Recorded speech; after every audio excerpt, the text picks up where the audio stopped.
उठो देव बैठो देव, पाटकली चटकाओ देव, आषाढ़ में सोए देव, कार्तिक में जागे देव, कोरा कलशा मीठा पानी, उठो देव पियो पानी, हाथ पैर फटकारो देव, उंगलियां चटकाओ देव, जागो जागो भगीरथ गोतियों के देवा। आप सभी को देव उठनी एकादशी की हार्दिक ढेरों शुभकामनाएं। भगवान श्री हरि की कृपा आप और आपके परिवार पर सदा के लिए बनी रहे। यदि आप सभी ने एकादशी का व्रत रखा है तो आपको इस दिन एकादशी व्रत कथा अवश्य सुननी चाहिए। यदि किसी कारणवश आपने यह व्रत नहीं भी रखा हो तो भी देव उत्थान एकादशी, जो कि कार्तिक मास के शुक्ल पक्ष की एकादशी है, इस दिन सभी को सच्चे मन से पूर्ण श्रद्धा भाव से व्रत की कथाएं अवश्य पढ़नी और सुननी चाहिए। यही वे शुभ समय होता है जब भगवान विष्णु अपने 4 मास की शयन निद्रा से पूरी तरह से जागते हैं। इस बार देव उत्थान एकादशी वाले दिन 3 बड़े शुभ योग पड़ रहे हैं। हर्षण योग बन रहा है जो बहुत ही शुभकारी होता है। इस योग में भगवान विष्णु की पूजा करने से भक्तों की सभी मनोकामनाएं पूर्ण होती हैं। दूसरा शिव योग बन रहा है। इस योग में भगवान शिव स्वयं कैलाश पर विराजमान रहेंगे। शिव वास योग में लक्ष्मी नारायण की पूजा करने से आपकी सभी मनोकामनाएं पूर्ण होती हैं। और साथ ही भाद्रपद नक्षत्र का संयोग बन रहा है जो कि बहुत शुभ माना जाता है। इस योग में भी लक्ष्मी नारायण की पूजा करने से शुभ फलों की प्राप्ति होती है। इस दिन शाम के समय श्री हरि को घंटे, घड़ियाल, शंख, ढोल, नगाड़े आदि बजाकर निद्रा से जगाया जाता है। श्री हरि से प्रार्थना की जाती है, हे श्री हरि, आपने अब 4 महीने की योग निद्रा का समय पूरा कर लिया है, अब आपके जागने का समय है। इसलिए हे देव, उठिए देव, जागृत होइए और सृष्टि के संचालन का कार्यभार चलाइए। वैसे तो देव उत्थान एकादशी से संबंधित बहुत सी कथाएं प्रचलित हैं। उनमें से कुछ पौराणिक कथाएं आज मैं आपको सुनाने जा रही हूँ। पहली पौराणिक कथा के अनुसार एक समय एक राजा था जिसके राज्य में प्रजा को सुखी रहा करती थी। उस राज्य में एकादशी के दिन कोई भी अन्न नहीं बेचता था और न ही खाता था। सभी लोग केवल फलाहार ही किया करते थे। एक बार राजा की परीक्षा लेने के लिए भगवान ने एक सुंदरी का रूप धारण किया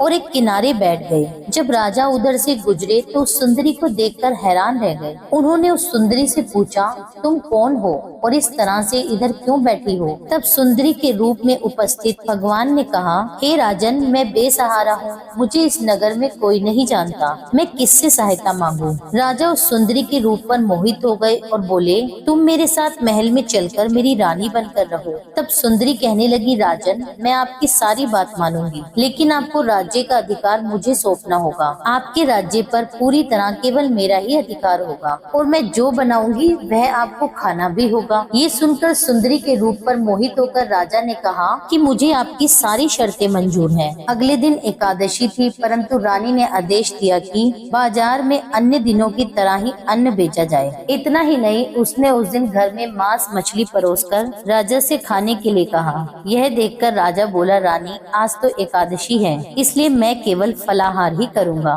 तब रानी ने राजा को अपनी शर्त की याद दिलाई, या तो आप भोजन कीजिए, नहीं तो मैं बड़े राजकुमार का सिर काट लूंगी। राजा ने अपनी स्थिति बड़ी रानी से कही तो बड़ी रानी बोली, महाराज, आप धर्म मत छोड़िए और बड़े राजकुमार का सिर छोटी रानी को दे दीजिए। पुत्र तो हमें फिर मिल जाएगा, परंतु धर्म नहीं मिलेगा। तभी वहाँ पर राजकुमार खेलने आ गया और अपनी माँ की आंखों में आंसू देखकर उनसे रोने का कारण पूछने लगा। तब माँ ने सारी बातें उसे बता दी। ये बात सुनकर राजकुमार कहने लगा, माँ, आप परेशान मत होइए, मैं अपना सिर कटाने के लिए तैयार हूँ। इससे कम से कम मेरे पिताजी के धर्म की रक्षा तो जरूर हो सकेगी। अब राजा बड़े ही दुखी मन से उस सुंदरी के पास गए और राजकुमार का सिर देने को तैयार हो गए। तब सुंदरी के रूप में भगवान विष्णु ने प्रकट होकर उस राजा से कहा कि राजन, मैं तो तुम्हारी परीक्षा ले रहा था और आज तुम इस कठिन परीक्षा में पास हो गए। भगवान ने प्रसन्न मन से राजा को वर मांगने को कहा। राजा ने भगवान से कहा, हे भगवान, आपका दिया तो सब कुछ है, हे प्रभु, आप बस हमारा उद्धार कीजिए। उसी समय वहाँ पर एक दिव्य विमान उतरा।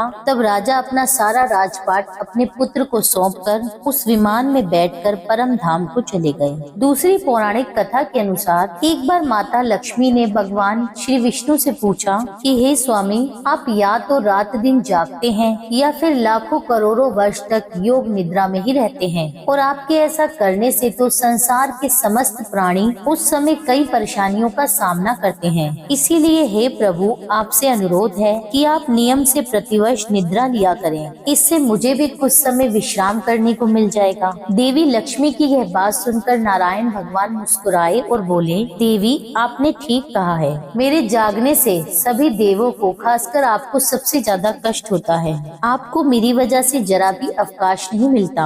आज से मैं आपके कहे अनुसार ही प्रतिवर्ष 6 माह तक वर्षा ऋतु में शयन किया करूंगा। मेरी ये निद्रा अल्प निद्रा और प्रलय काल महानिद्रा कहलाएगी। मेरी ये अल्प निद्रा जो कि केवल 4 महीने के लिए होगी, मेरे भक्तों के लिए परम कल्याणकारी होगी। इस समय के दौरान जो भी भक्त मेरे शयन की भावना कर मेरी सेवा करेंगे और शयन और उत्थान के उत्सव को आनंद पूर्वक घर में मनाएंगे, उनके घर में मैं सदा आपके साथ निवास करूंगा। मान्यता है कि तभी से देव उत्थान एकादशी का ये महापर्व मनाया जाता है। अब सुनिए तीसरी पौराणिक कथा। एक समय एक राजा था जिसके राज्य में सभी लोग नियम पूर्वक एकादशी का व्रत किया करते थे। उस दिन राजा के राज्य में नौकर, प्रजा, पशु, पक्षी आदि कोई भी अन्न ग्रहण नहीं करता था। सभी केवल फलाहार ही करते थे। एक दिन दूसरे राज्य का व्यक्ति उस राज्य में आया और राजा से बोला, महाराज आप कृपया करके मुझे नौकरी पर रख लीजिए ताकि मैं भी अपने परिवार का भरण पोषण कर सकूं। उस व्यक्ति की बात सुनकर राजा ने कहा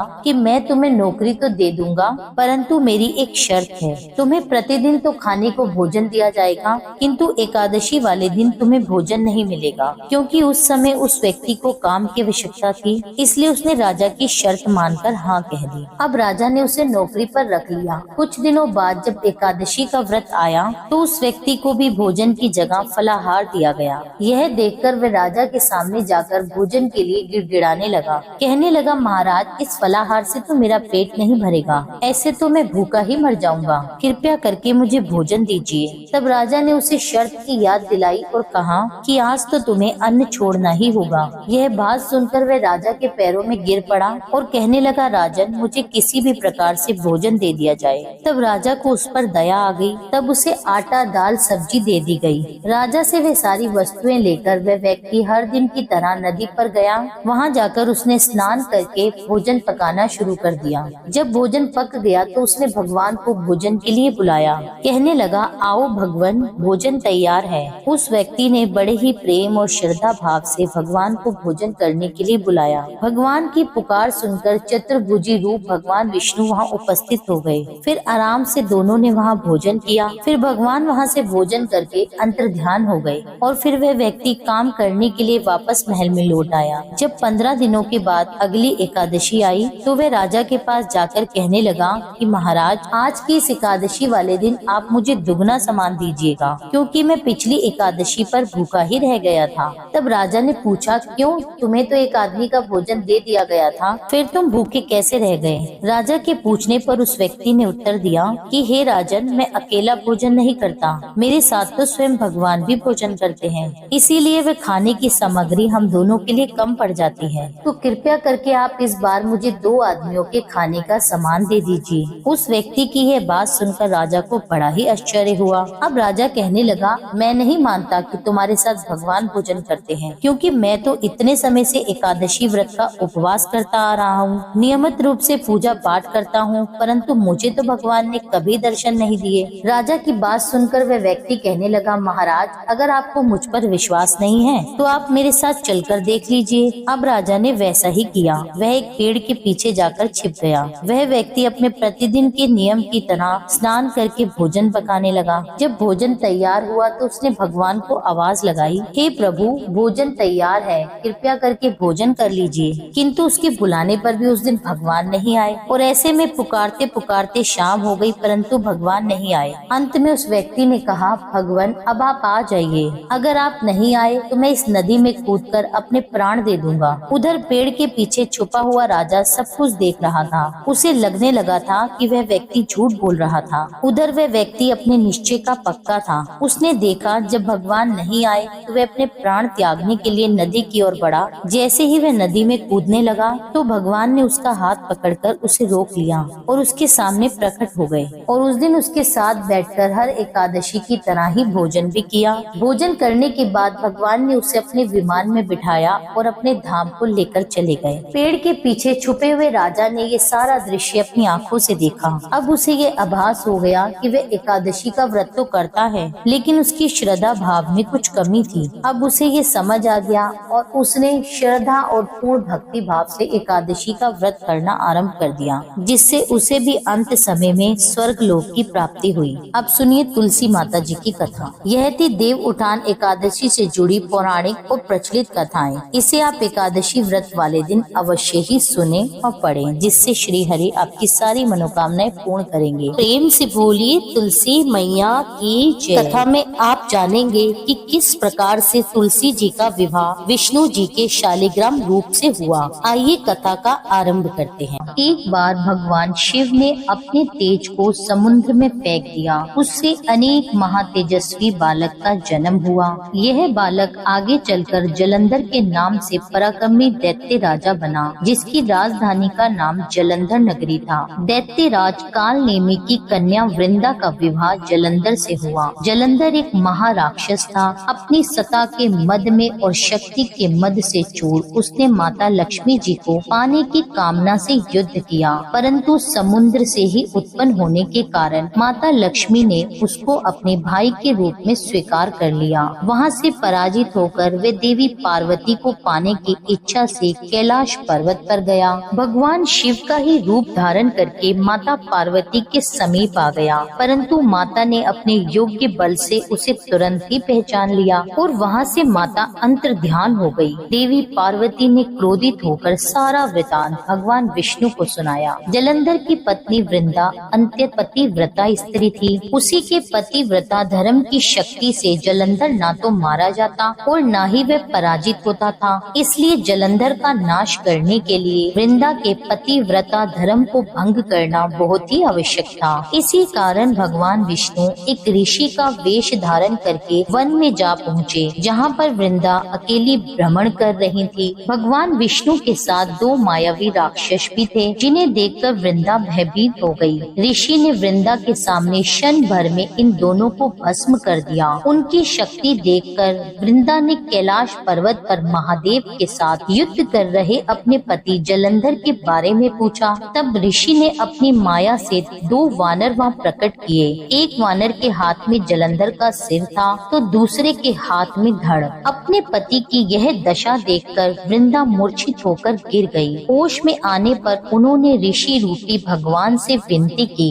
कि वह उसके पति को जीवित कर दें। प्रभु ने अपनी माया से जलंधर का सिर धड़ से जोड़ दिया, परंतु स्वयं भी वह उसी के शरीर में प्रवेश कर गए। वृंदा को इस छल का जरा भी आभास नहीं हुआ। जलंधर बने भगवान के साथ वृंदा पतिव्रता का व्यवहार करने लगी, जिस कारण से उसका अस्तित्व भंग हो गया। ऐसा होते ही वृंदा का पति जो महादेव से युद्ध कर रहा था, जलंधर युद्ध में हार गया और उसका वध कर दिया गया। सारी लीला का जब वृंदा को पता चला तो उसने भगवान विष्णु को शिला होने का श्राप दे डाला और स्वयं भी सती हो गई। जहाँ पर वृंदा भस्म हुई वहाँ तुलसी जी का पौधा उगा। भगवान विष्णु ने वृंदा से कहा, हे वृंदा, तुम अपने सतीत्व के कारण मुझे लक्ष्मी जी से भी अधिक प्रिय हो गई हो। अब तुम तुलसी के रूप में सदा मेरे साथ रहोगी। जो भी मनुष्य मेरे शालिग्राम रूप के साथ तुलसी जी का विवाह करेगा, उसे इस लोक और परलोक में विपुल यश की प्राप्ति होगी। जिस घर में तुलसी होती है वहाँ